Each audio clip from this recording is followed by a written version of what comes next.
نبی پاک علیہ السلام نے فرمایا وہ بندہ بیوقوف ہے جو ڈٹ کے اللہ کی نافرمانی کرے اور اللہ کی رحمت کی امید بھی رکھے.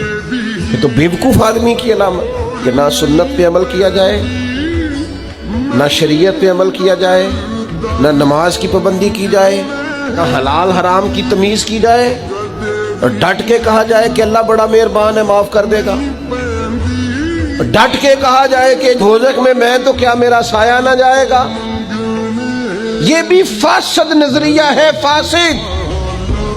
نبی پاک بڑے مہربان بڑے مہربان بڑے مہربان. اور سید عائشہ صدیقہ رضی اللہ تعالیٰ عنہ فرمانے لگی اپنی ذات کے لیے نبی پاک نے کبھی کسی سے بدلہ نہیں لیا، لیکن اگر کوئی اللہ کی حد توڑتا تھا نا، رب کے دین کی حدود پامال کرتا تھا تو حضور جلال کرتے تھے. نبی پاک علیہ السلام تو ناراض ہو جاتے اگر اللہ کی حد توڑی جاتی، اور یہاں ڈھٹائی کے ساتھ دلیری کے ساتھ آپ حدود اللہ پامال کریں. یہ فاسد نظریات ہیں.